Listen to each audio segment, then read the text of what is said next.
In March 2009, the biannual International Student Conference, Education Without Borders, descends upon Dubai to imbue its participants with new ideas, new friendships, and the sense that each of us has the power to affect positive social change.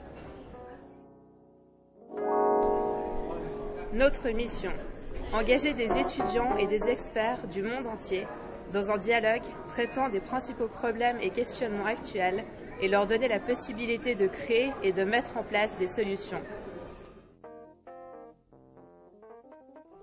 من هؤلاء الطلاب المميزون المتحمسون الذين أتوا من 6 قارات حول العالم ليصنعوا عالماً يقود فيه الجميع حياة حرة كريمة؟ 我叫黎宪梅，来自于中国上海，就读于美国康奈尔大学国际公共管理专业。很高兴来到杜拜参加这个会议，非常感兴趣这边的文化，中东的文化，然后很高兴能够见到这么多有不同背景的人。Bonjour, je m'appelle Alexandre, moi je viens de France, de Paris. J'étudie le commerce et en fait je pense que Education Without Borders est une grande opportunité pour nous parce que ça nous permet de découvrir beaucoup de cultures. अस्सलाम वालेकुम, मेरा नाम एमन है और मैं पाकिस्तान से हूँ। मैं Lahore university of management sciences में एंथ्रोपोलॉजी पढ़ती हूँ। It's Education Without Borders 2009. Hi, my name is Oludamini Ogunake. I'm originally from Nigeria, and I'm particularly interested in being at this conference here to look at the ways in which tradition and modernity interact, the ways in which they work together and the ways in which they don't work together. Mein Name ist Johanna von Manteuffel, ich komme aus Deutschland. Ich studiere in Bonn an der Rheinischen Friedrich-Wilhelms-Universität. Und ich habe mich beworben, da ich vor 2 Jahren schon hier war und es mir sehr gut gefallen hat und ich sehr nette Leute kennenlerne. اسمي إيمان علي موسى من طالبات الكليات التقنية العليا في الشارجة التثقيف الصحي. الصراحة البرنامج هذا أعطاني فرصة أني أنا أتبادل الآراء والثقافات مع الطلاب من حول العالم والتجربة فريدة من نوعها وأتمنى أنها تتكرر وأجربها مرة ثانية. Меня зовут Пак Андрей, я из России. Я учусь в университете Лихай, я обучаюсь на магистра делового администрирования. Я приехал на конференцию для того, чтобы узнать о новых методах устойчивого развития и устойчивого потребления. Всем спасибо.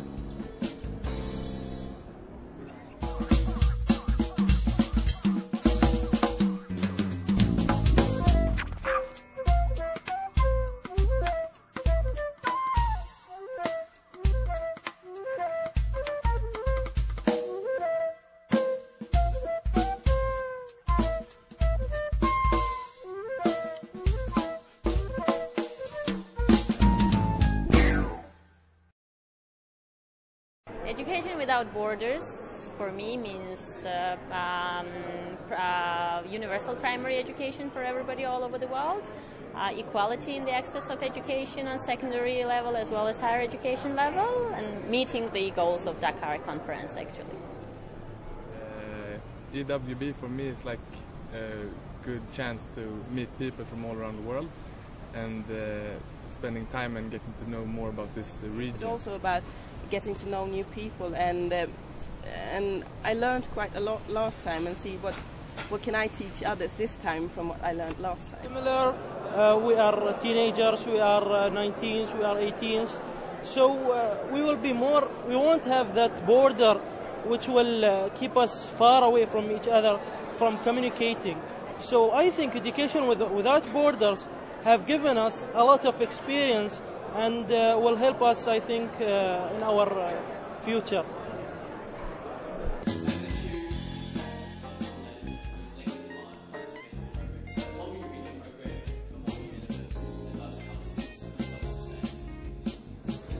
The possible benefits of microfinance are really endless. We're talking about alleviating poverty, potentially bringing an end to poverty in the world, and that's just an incredible goal that we've never seen since the beginning of time. My name's Jared Bayliss McCulloch. I'm from Monash University in Australia, and I presented on microfinance as a business solution to global poverty. While the dangers are that poverty will continue to grow as an epidemic, it's already at incredible proportions. You've got 3 billion people living on less than $2.50 US a day. If that gets worse, then I don't want to be living in a world like that. This conference makes a difference by raising awareness with the future leaders of tomorrow. We're talking about young people who are committed to making a difference in the lives of others, and that is a great thing for the world.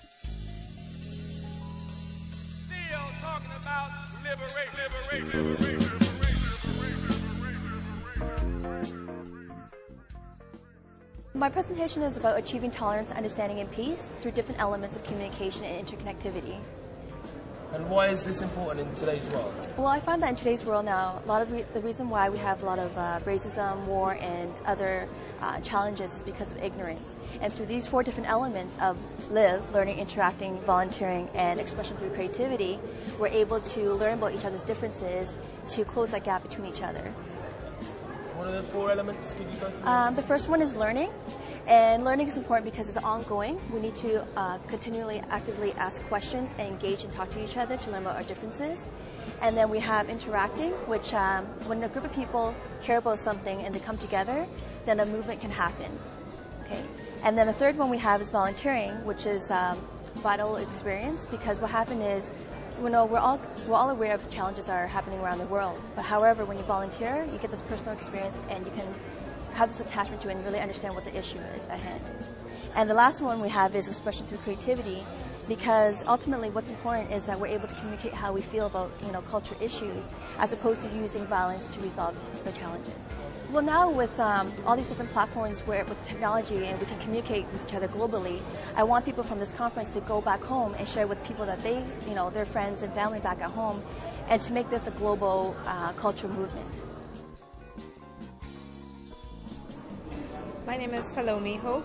I'm a student at the University of the West Indies in Trinidad and Tobago, and I presented today on the topic of natural gas hydrates.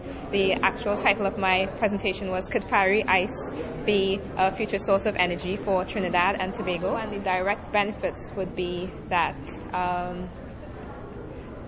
because it's abundant,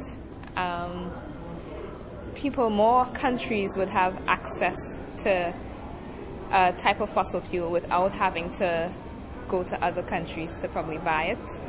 So that would give them some sort of probably political strength, I'm not sure. It is cleaner, so the environment is probably going to be a lot better off rather than using coal or oil.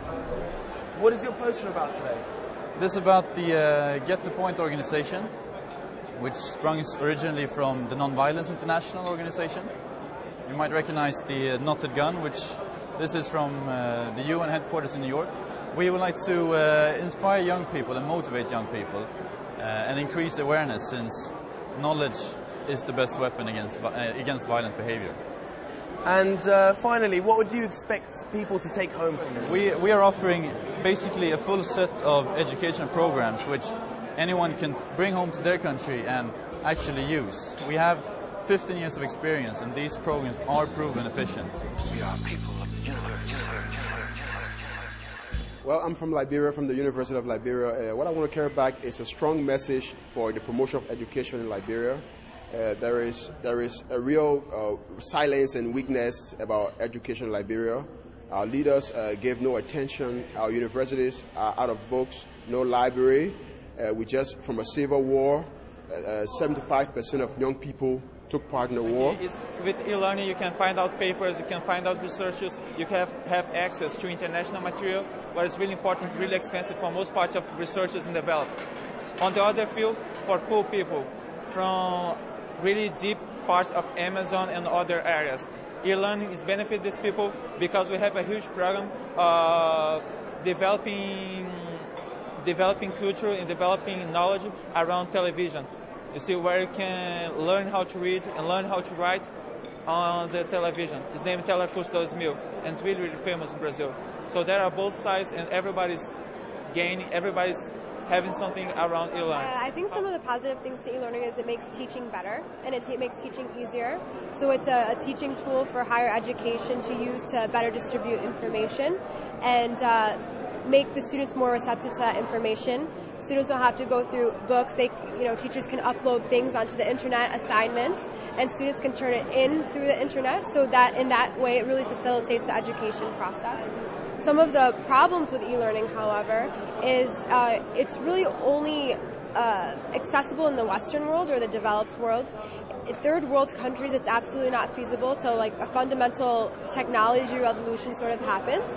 And it's also downplays the teacher-student interaction, and I think that's absolutely essential to any sort of education or learning process. So I think e-learning can be really beneficial combined with in-person interaction between teacher and student.